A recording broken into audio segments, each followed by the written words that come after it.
ఎన్నికలు జరుగుతున్నాయి. ఉపరాష్ట్రపతి ఎన్నికల్లో ఎన్డీఏ తరఫున రాధాకృష్ణన్, ఇండియా బ్లాక్ తరఫున జస్టిస్ సుదర్శన్ రెడ్డి పోటీ చేస్తున్నారు. ఈరోజు దేశం రాష్ట్రపతి, ఉపరాష్ట్రపతి రెండు పోస్టులు కూడా రాజ్యాంగబద్ధమైన పోస్టులు. ఎంపీలు ఎన్నుకుంటున్నప్పుడే కూడా రాజ్యాంగబద్ధమైన పోస్టులు. గతంలో ధన్ఖడ్ మధ్యంతరంగా రాజీనామా చేశాడు. ధన్ఖడ్ రాజీనామా కారణాలు ఏమిటి ఇంతవరకు ప్రజలకు వివరణ ఇవ్వాల. అనారోగ్యం అంటున్నారు, ఆయన బాగానే ఉన్నారు, అనారోగ్యం సమస్య లేదు. బీజేపీ చెప్పినట్టుగా ఆయన వినలేదు కాబట్టి ఆఖరి రోజుల్లో ఆయన్ని బలవంతంగా ఇంటికి పంపించారు. ఇప్పుడు ఎన్నికలు జరుగుతున్నాయి.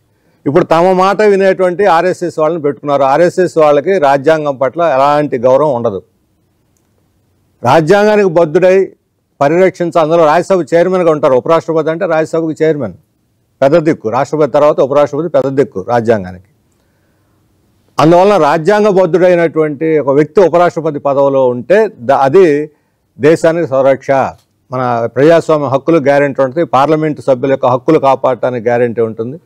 అందుకని మన రాష్ట్రంలో ఉన్నటువంటి ఎంపీలు, అది తెలుగుదేశం ఎంపీలైనా, వైఎస్ఆర్సీపీ ఎంపీలైనా, జనసేన ఎంపీలైనా జస్టిస్ సుదర్శన్ రెడ్డికి ఓటేసి సామాజిక న్యాయాన్ని, రాజ్యాంగ వ్యవస్థలని కాపాడాలని చెప్పి మేము విజ్ఞప్తి చేస్తూ ఉన్నాం. కానీ దురదృష్టవశాత్తు కూటమిలో భాగం కాబట్టి తెలుగుదేశం, జనసేన ఆల్రెడీ రాధాకృష్ణన్ మద్దతు ప్రకటించినాయి.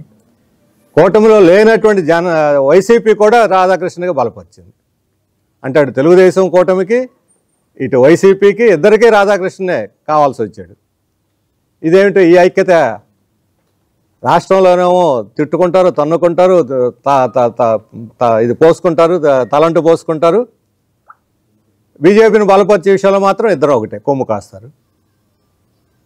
టీడీపీతో మేము పోరాడుతున్నాం, ప్రజాస్వామ్య హక్కుల కోసం పోరాడుతున్నాం అని చెబుతున్నటువంటి వైసీపీ ఉపరాష్ట్రపతి ఎన్నికల్లో రాధాకృష్ణన్ ఎలా మద్దతు ఇస్తుంది? అందులో లౌకికవాదానికి కట్టుబడి ఉన్నాం మేము అని చెప్పి చెబుతున్నటువంటి పార్టీ ఈరోజు లౌకికవాదానికే ప్రమాదం తెచ్చిపెట్టి ఆర్ఎస్ఎస్ అతను తెచ్చి వైస్ ప్రెసిడెంట్ చర్చిలో కుర్చీలో కూర్చోబెడుతుంటే మీరు ఎలా మద్దతు ఇస్తారు? అందుకని వైసీపీ తన నిర్ణయాన్ని పునఃపరిశీలించుకోవాలి.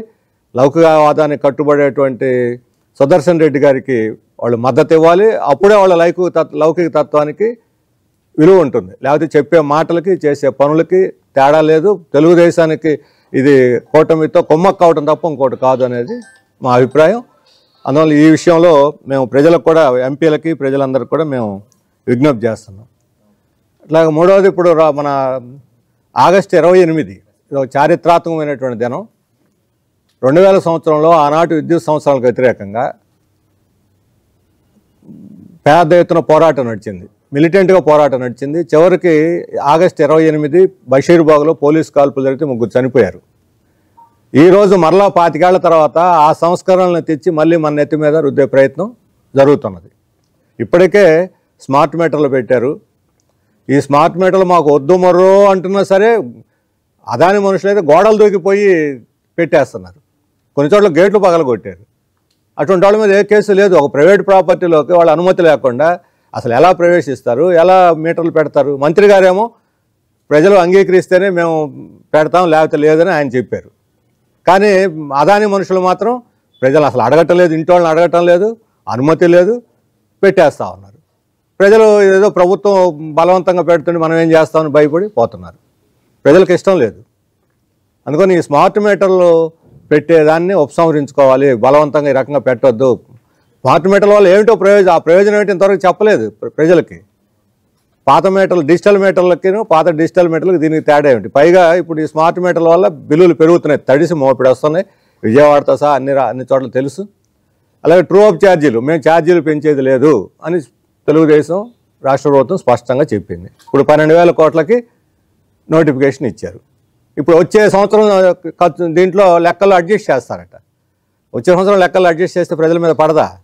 మేము సబ్సిడీ ఇస్తాము, ఛార్జీలు పెంచామని చెప్పడంలా వచ్చే సంవత్సరం అకౌంట్స్లో సర్దుబాటు చేస్తామంటే ఒక సంవత్సరం వాయిదా వేస్తారు అంతే. ఇదేమి లెక్క? అసలు ట్రూ అప్ ఛార్జీలు ఎందుకు?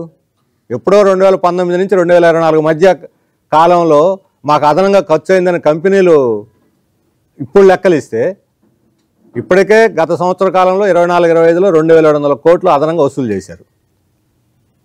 అసలు ఖర్చు కాని దాంట్లో 500 కోట్లు మిగిలినాయి అని ఇప్పుడు ప్రభుత్వం చెబుతున్నారు. అసలు రైతు వినియోగదారుల నుంచి వసూలు చేయటం ఏంటి, అందులో మిగలటం ఏమిటి అంటే తప్పుడు లెక్కలని దీన్ని బట్టి అర్థమవుతుంది. కంపెనీలు తప్పుడు లెక్కలు ఇస్తూ ఉంటే రెగ్యులేటరీ కమిషన్ ఆమోదించి మన నెత్తి మీద రుద్దుతున్నది, రాష్ట్ర ప్రభుత్వం దాన్ని వసూలు చేస్తున్నది. ఒక ఏళ్ళలాగా మార్వాడిలాగా జనం మీద పడి వసూలు చేస్తూ ఉన్నారు. ఈ మధ్యన సుప్రీంకోర్టు ఒక తీర్పు ఇచ్చింది, ఈ రెగ్యులేటరీ కమిషన్లన్నీ ఇష్టానుసారం వ్యవహరిస్తున్నాయి, మీరు వినియోగదారులకు బాధ్యత వహించాలి, కంపెనీలకు కాదు, అందుకని మీ పద్ధతి మార్చుకోండి అని సుప్రీంకోర్టు రెగ్యులేటరీ కమిషన్లకి హితవు పలికింది.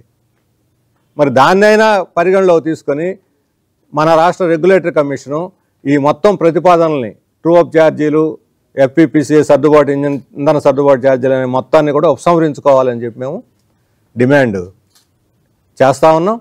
ఇది ఇప్పుడు ఈ అంశాలన్నిటి మీద రేపు 28వ తేదీ వామపక్ష పార్టీలు అన్నీ కూడా కలిసి ఉమ్మడిగా ప్రతిజ్ఞా దినం జరుపుతూ ఉన్నాం. వాడవాడలా ఈ ప్రతిజ్ఞా దినం జయప్రదం చేయాలని, అలాగే విద్యుత్ పోరాట వేదిక ఆధ్వర్యంలో ఈ పబ్లిక్ హీరింగ్స్ పెడుతున్నాం, వాళ్ళు పెడుతున్నారు.